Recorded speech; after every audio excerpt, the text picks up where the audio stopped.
नमस्कार, डीवीएन टीवी की खबरों में आपका स्वागत है। बीजेपी सांसद निशिकांत दुबे ने एक जज की नियुक्ति का हवाला देकर कांग्रेस पर हमला किया है। इस वाक्य को उन्होंने कांग्रेस के संविधान बचाओ मुहिम की मजेदार कहानी बताकर तंज कसा है। निशिकांत दुबे ने जज बहरुल इस्लाम के बारे में कहा कि साल 1977 में इंदिरा गांधी के ऊपर लगे सभी भ्रष्टाचार केस इन्होंने तन्मयता से खत्म कर दिए। फिर खुश होकर कांग्रेस ने इन्हें 1983 में सुप्रीम कोर्ट से रिटायर कर कांग्रेस से राज्यसभा का तीसरी बार सदस्य बना दिया। सुप्रीम कोर्ट की वेबसाइट के अनुसार जज बहरुल इस्लाम 1951 में असम उच्च न्यायालय में वकील के रूप में रजिस्टर्ड हुए और 1958 में सर्वोच्च न्यायालय के वकील के रूप में रजिस्टर्ड किए गए। वे 1962 में राज्यसभा के लिए चुने गए और 1968 में दूसरे कार्यकाल के लिए चुने गए। सुप्रीम कोर्ट की वेबसाइट के अनुसार उन्होंने असम हाई कोर्ट के साथ साथ सुप्रीम कोर्ट में भी प्रैक्टिस की। 20 जनवरी 1972 को तत्कालीन असम और नागालैंड उच्च न्यायालय के न्यायाधीश नियुक्त किए गए। 11 मार्च 1979 को गुवाहाटी उच्च न्यायालय के कार्यवाहक मुख्य न्यायाधीश नियुक्त किए गए।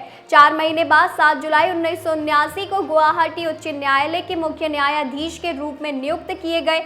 1 मार्च 1980 को बहरुल इस्लाम हाई कोर्ट से रिटायर हो गए। इसके बाद 4 दिसंबर 1980 को भारत के सुप्रीम कोर्ट के न्यायाधीश नियुक्त किए गए और इसके बाद बहरुल इस्लाम ने जनवरी 1983 में सुप्रीम कोर्ट से त्याग पत्र दे दिया।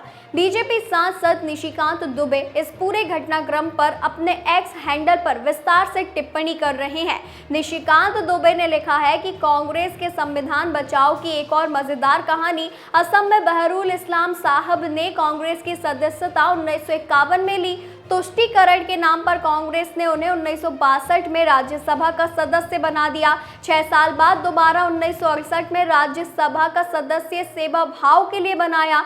निशिकांत दुबे ने आगे लिखा कि इनसे बड़ा चमचा कांग्रेस को नजर नहीं आया। राज्यसभा से बिना इस्तीफा दिलाए हाई कोर्ट का जज 1972 में बना दिया। फिर 1979 में असम हाई कोर्ट का कार्यवाहक मुख्य न्यायाधीश भी बना दिया। जनवरी 1980 में रिटायर हुए जज को दिसंबर 1980 में सीधे सुप्रीम कोर्ट का जज बना दिया। 1977 में इंदिरा गांधी के ऊपर लगे सभी भ्रष्टाचार के केस इन्होंने तन्मयता से खत्म कर दिए। फिर खुश होकर कांग्रेस ने इन्हें 1983 में सुप्रीम कोर्ट से रिटायर कर कांग्रेस से राज्यसभा का तीसरा सदस्य 1983 में ही बना दिया।